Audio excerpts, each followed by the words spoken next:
What up, it's your boy Navtastic here, and today I'm starting a new series called The Evolution of Greatness. I'm not stopping my Stains series, but this is going to run in parallel, and it's starting with United.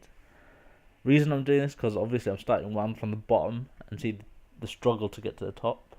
But I want to also show you the management of a team that's won the title, lost its legendary manager, lost its chief executive, got a few aged players in the team, needs a bit of a revolution. So I want to show you that from the perspective of a United fan as well, which I am. My aims is to initially have a much better transfer window than we did in real life, which shouldn't be difficult. But from there, I'm going to try and change a few tactics to involve some of the better players on a regular basis, like Shinji Kagawa, and say like Adnan Januzaj, bring him through earlier on, play Wilfred Zaha a little bit more. I'm also going to try and get rid of some of the deadwood, like Anderson, who looked promising but has sort of faded away. Ashley Young, who just frustrates. Valencia, who can be good, but most of the time is sort of one-dimensional. Doesn't really take on his man anymore, which was the majority of his effectiveness. But really, what I want to do is, instead of spending tons and tons, I want to develop talent the way United does in real life. It's often overshadowed because United are able to bring in a lot of big names, but the academy system they have in place is almost second to none. I mean, going as far back as say like the Busby days, we've created players, or even beyond before that, we've always created great players. So I want to continue doing that. I'm currently reviewing the squad. I'm sorting it, and I think the scouts have been a bit harsh, really. I mean, obviously Robin van Persie is a great member of my squad. There's no doubt in that. David De Gea, I think, is a bit underrated in terms of current ability, and even potential is only 4 stars. Raphael, again, underrated. And looking through that team, you look at sort of Carrick is one of our best players. That's no doubt about that. Fellaini's got 3.5 stars. I mean, no, that's fair enough. It's just in general is a bit tough. The scouts have been a bit harsh. And Vidic is only 3 stars ability. I mean, one of the best centre backs in the league, if not the world. And I just think that's a bit ridiculous. I mean, I'm not gonna take these as said. I mean, I know this squad is they're capable of contending. There's no doubt about that, but it just worries me that this is what my assistant manager thinks. And Steve Round, he's come from Everton with Moyes. Like, I know that's probably not what he thinks in real life, but still, it's a bit ridiculous. Anyway, I mean, that aside, I'm gonna focus on recruiting of a centre back, another defensive type midfielder who could create a bit like Koke from Atletico Madrid. It's an ideal kind of player. Definitely going to add some creativity in the attacking midfield. I'm going to try and look to bring back sort of Ravel Morrison. If I'm really lucky, Pogba as well. But also add another player or two in that region. Because I'm going to sell Young, or I'm going to try to say Young. I'm going to try to sell Valencia. I'll keep Nani around. And I'm going to promote Januzaj, and I'm going to try and bring through a youngster we have called Andres Pereira. Not many people would have seen him. He is also of Belgian descent. Actually, he's Brazilian descent, but Belgian nationality. Great talent. And if you see the Milk Cup, he just dominated it. He's got great creativity. Exactly what you want from an attacking midfielder. So he's one for the future, and I'll be bringing him through. But I'll definitely still be buying one. I will be targeting Lewandowski in January. I know he's going to Bayern, but gotta try, you know. But I'd say striker wise is I'm probably quite safe anyway, even if I don't get Lewandowski. It's my strongest area. Even to an extent that I could comfortably let Welbeck go. I mean, if a good offer comes in, I'll happy to see him go. I'll probably want to loan him out. Let's see how his feelings are about that. Don't really know how he'll take to it. Um, Other areas that I'm not gonna really be concerned about is right back. Raphael's got that on lock, and I've got cover with Smalling, Jones, Fabio. It's all right. I'm sorted there. Goalkeeper, I've got David Gea, De Gea, Lindegaard, Amos. I'll probably try loan out. I've got Sam Johnston as well.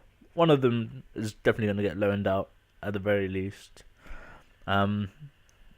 And they're really my only areas of the pitch where I'm very, very comfortable in. In terms of players I'm going to target, I'm going to go for at centre back Edgar Alvarez Balanta. He plays for River Plate. This guy, when he started playing for that first team, he only managed to get a handful of games in before the crowd were already going mad for him. I mean, his potential is off the charts, and I'm surprised more teams haven't been linked to him in real life. I mean, he's only I think 20, so he's got the world at his feet. And for the purpose of the game, I want to really give him that opportunity at United. He's definitely probably an heir to Vidic in my team, and I mean they're different style of players, obviously, but he could also cover for Evra, which is a bonus. Ideally, I'll be targeting Luke Shaw, but I know he'll be expensive, and if he's too expensive, I'm not going to go after him. I don't have as big a budget as I thought I might actually, because there's a ton of areas that need improvement, and I don't think left back is my most pressing need. In terms of midfield, my main target will be Koke. Just so there's someone that can give me and Carrick a bit of respite. I mean, I know I've got Cleverley and Fletcher coming back, but Fletcher is a long-term injury concern, and Cleverley is not as effective as Koke in that sort of deeper lying playmaker position. In terms of tactics, you can see my initial one is a 4-2-3-1, but then I switched to a 4-2-4, and it's described as a 4-2-4, but I like to think it's a 4-2 with 2 wide men and 2 strikers. My main tactic is going to be that what they've described as a 4-5-1, which includes everyone sort of, because that's where my strength is going to be. I mean, I don't have great wide men. We can see that in real life. Like Ashley Young, Valencia, even Nani at the moment, quite ineffective. Best player at the moment is Yannize, and his natural tendency is to cut inside and drive through the middle. I mean, I know he likes to beat his man, but you can see that he wants the ball. He's happy to drive through the middle if need be, and he's happy to pick a pass. I mean, he is your typical Cam, like sort of someone that's going to create all the play and just change the game. So he will feature a lot this season, most definitely. I will be looking to probably bring Ravel Morrison into that sort of attacking midfield of mine, just to, bring him back to where he first started. It's a game, so he doesn't have the distractions that he would in real life. But hopefully one day, even in real life, we can bring him back and he won't be pressed with what plagued him early on. I'm just going to do a few specific attribute trainings for my players here. I think it's really important because general training is good, but giving everyone a bit of focus on what they're doing, it really helps their development. I mean, it's even something simple like, especially for the younger players, you really can't afford to ignore it for the younger players, because they're learning so quickly and development is so fast that every focus you give them for even a few weeks, it makes a difference, especially at United level. I mean, that's with my Staines game, the coaching obviously isn't the best. Whereas at United, I could sign up coaches to my heart's content, and they're all gonna be some of the best in the world. So the time they spend with my players, they're gonna make a real difference. Plus, at a club like United, the focus really has to be on bringing homegrown talent through. It's always been the main factor of being a good United manager. I mean, the two greatest managers in our history, Matt Busby and Sir Alex Ferguson, both of them built their legacy on a core of homegrown talent. So I'm not going to change that model because that's effective to whatever club you go to. What I'm going to be doing is to make sure I buy the right kind of players, young players especially, to put around them. So here's just a quick little scan of the kind of players I'm looking at. Some of the centre backs, really, especially, are coming from France. I'm going to target if I don't get Balanta, and that's mainly Kurt Zouma and Samuel Umtiti from Lyon, both top prospects. If I could get either of them instead of Balanta, if that doesn't work out, I'm not going to lose any sleep. They're both brilliant. Left back longer term is an issue because at United, the main real prospects are Fabio as my backup, Buchner as my backup, Tyler Blackett. None of them really excite me enough. Before I continue, here I'm just meeting the players. I'm showing my ambitions. I'm saying with title challenges, they're getting thrilled by it. That's exactly what you need at a top club. They need to see that you're ambitious. I've also showed a bit of interest in Matuidi. I'm not really convinced I want to sign him. He'd be brilliant. I know he would be because he's a good defensive mid. We've seen that in real life. But, like I said, I want a more ball-playing one, so Koke is my main target. If that doesn't work out, I'll have to reassess about what I want. But at the moment, I'm going all out for him. As you can see, I was negotiating for Balanta, and now I'm meeting the media. I'm going to just do the usual blurb, talk about how ambitious I am. I want to be winning thing, da-di-da-di-da. Gets quite predictable once you play the game enough. With United, though, compared to Staines, they do have philosophies that I will be judged on, and that's playing attractive football, and I think the other one was either success or the amount of development I do. Either way, I want to be achieving all of that. I think from now on in, it's got to be a stark contrast from my Staines game. My Staines game, I really got a well-established first 11. Couple of key subs. Not really great squad depth. Managing United is a whole different kettle of fish because a greater level of tactical flexibility is required because you're going to be playing top teams from not just England but all over Europe when we come to the Champions League level, and they're going to have different strengths and different key areas. That's why I've done sort of 3 different formations because I know my team can pick it up. I don't expect preseason to go well, and I'll be perfectly honest about that. One, because my defensive record, as you've seen in real life this season, isn't the best, but on the game I'm going to shake it up a little bit. I'm definitely looking to sell Rio Ferdinand.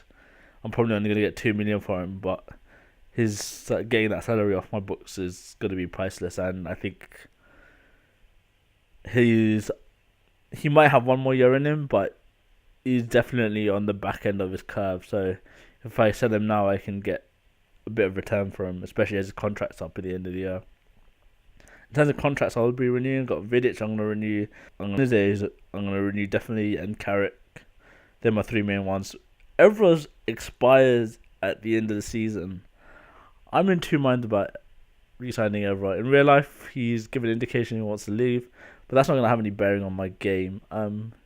He's a top left back, there's no doubt about it.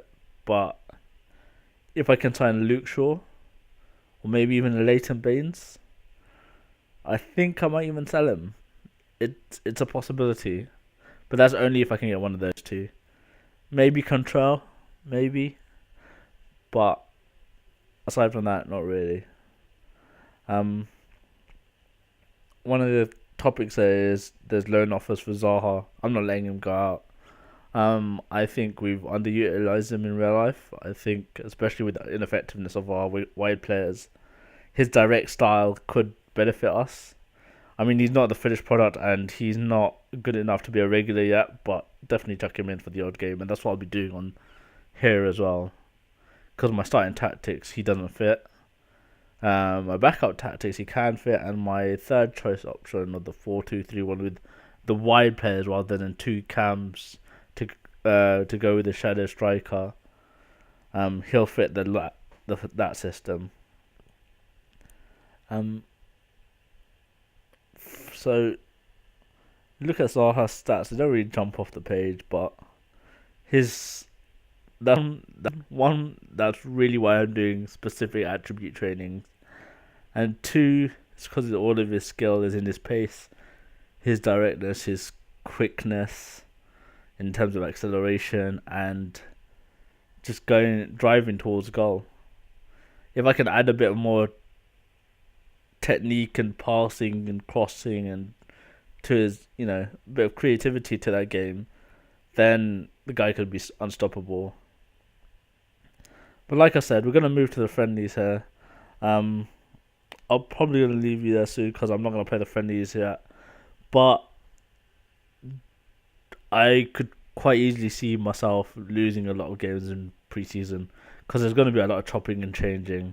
It's going to take a little bit of adapting to sort of get that defensive rigidity again, as well as adopting that new tactic. It's not easy. It's never easy. It takes weeks, and to get it right, it practice a good bit of practice.